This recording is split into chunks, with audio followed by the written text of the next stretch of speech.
Le Canada vient de porter un coup direct à Donald Trump et cette fois, ce n'est pas une simple menace vide. Le gouvernement canadien est furieux et la réponse a été si percutante qu'elle pourrait changer la dynamique entre ces deux pays pour toujours. Pourquoi maintenant?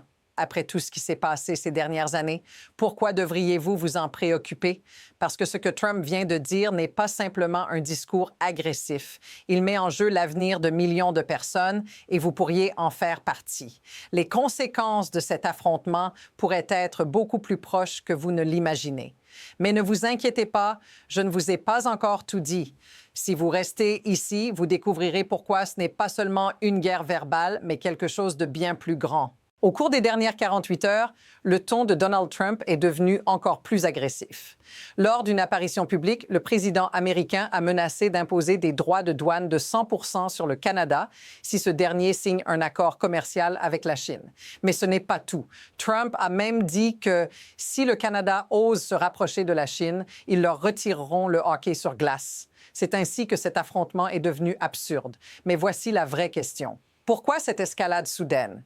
Qu'est-ce que cela signifie vraiment pour le Canada? Et surtout, qu'est-ce que cela signifie pour tous ceux qui vivent sous cette constante menace de tensions internationales? Ce n'est pas seulement un différend commercial ou un désaccord diplomatique. Nous assistons à quelque chose de bien plus dangereux, quelque chose qui pourrait changer les règles du jeu. Êtes-vous prêt à découvrir ce qui est réellement en jeu ici? Ce n'est pas un simple jeu de mots. Trump est prêt à aller beaucoup plus loin avec ses menaces. Dans ses déclarations, il a suggéré que si le Canada ne rachète pas les avions F-35 des États-Unis, il pourrait se retirer des accords de défense NORAD, ce qui laisserait le Canada vulnérable à une invasion de son propre allié. De plus, il a parlé d'utiliser les F-35 pour survoler l'espace aérien canadien et terrifier la population. À ce stade, la question est, que fait Trump avec cette menace? Pense-t-il vraiment qu'il peut prendre des décisions aussi drastiques sans conséquences? Et surtout, pourquoi le Canada ne peut-il tout simplement pas ignorer ces menaces?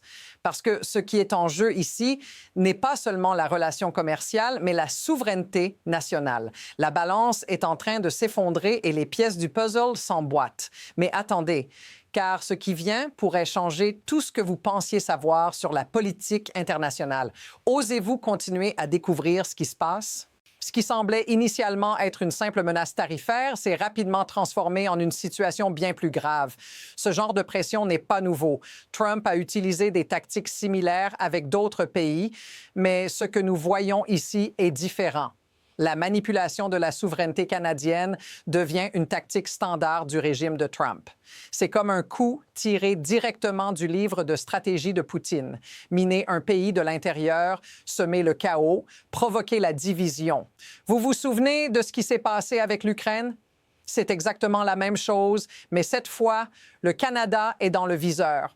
Et voici ce qui est effrayant. Ce n'est pas seulement la menace qui est en jeu, mais la normalisation de ces tactiques. Ce qui était autrefois impensable est désormais en train de devenir une routine de la politique mondiale. Il se pourrait que nous ne voyions plus jamais le monde de la même manière si cela continue d'escalader. Maintenant, le coup le plus fort arrive. Au lieu de simplement négocier ou répondre diplomatiquement, Trump a amené les menaces à un tout autre niveau. L'idée qu'un pays souverain comme le Canada soit constamment sous pression d'un régime étranger est alarmante.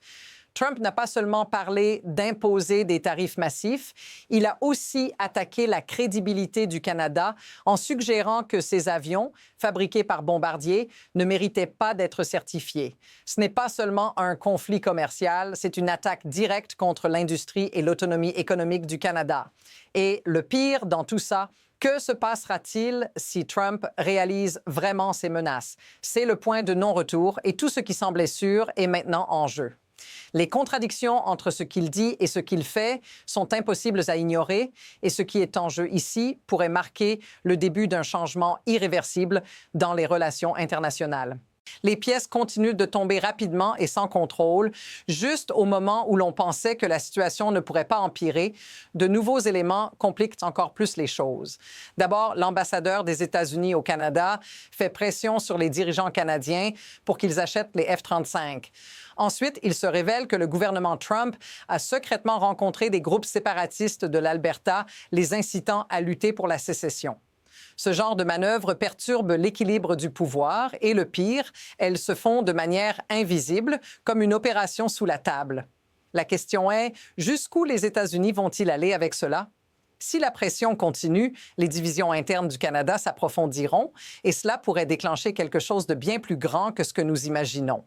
Que se passera-t-il si cela continue d'escalader? Serons-nous capables de gérer la pression?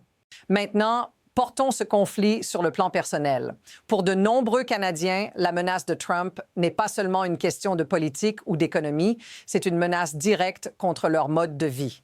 Imaginez que, soudainement, votre pays se retrouve sous pression d'un pouvoir étranger qui tente de réécrire les règles de ce que signifie être souverain. Ce n'est pas quelque chose qui touche seulement les politiciens. Cela affecte les familles, les communautés, les entreprises locales.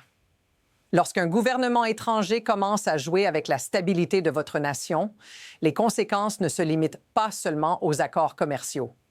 Les citoyens canadiens, qui sont fiers de leur indépendance et de leur identité, sentent désormais que ce qui est en jeu est bien plus que de simples chiffres dans un bilan commercial. Vous reconnaissez-vous dans ce sentiment?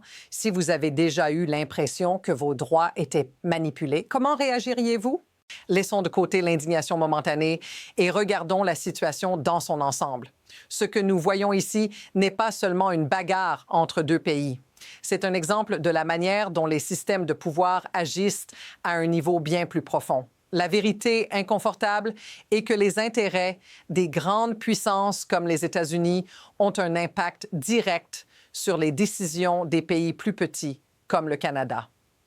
Ce genre de tactique de pression n'est pas le fruit d'un moment de colère de Trump, mais d'un système mondial dans lequel les nations les plus puissantes sont prêtes à tout pour assurer leur domination. La peur, la menace et la manipulation économique sont utilisés comme des outils pour contrôler et reconfigurer les liens internationaux. Dans ce contexte, l'autonomie de toute nation devient une marchandise volatile. C'est une partie d'échec, mais les pièces ne sont pas des pays, ce sont des vies, des économies et des générations futures. Maintenant que tout est sur la table, nous pouvons voir deux chemins possibles. Dans le premier scénario, le Canada cède à la pression, achète les F-35 et continue de céder face aux menaces de Trump. Cela pourrait apaiser temporairement les tensions, mais à long terme, le Canada perdrait son autonomie et son pouvoir de négociation serait gravement affaibli.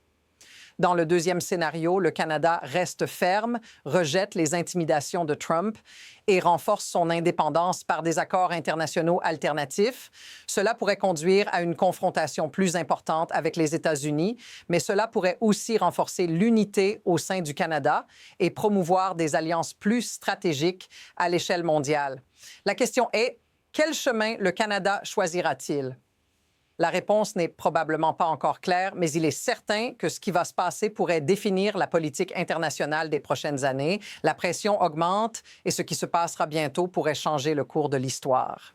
Cet affrontement entre le Canada et Trump n'est pas seulement un désaccord entre deux nations.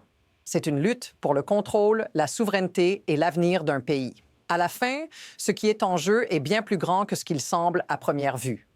Nous ne sommes pas seulement témoins d'une guerre commerciale, nous assistons à une redéfinition des relations internationales dans un monde de plus en plus polarisé. Ce qui se passe maintenant, dans les jours ou les semaines à venir, pourrait marquer le début d'une nouvelle ère dans la politique mondiale. Cette histoire ne s'arrête pas ici. Et si vous voulez continuer à découvrir ce qui va se passer, les coups les plus profonds qui restent à voir, abonnez-vous et accompagnez-nous dans l'analyse continue de cet événement et d'autres événements cruciaux. Restez informés, car ce qui va venir pourrait vous surprendre encore plus que vous ne l'imaginez.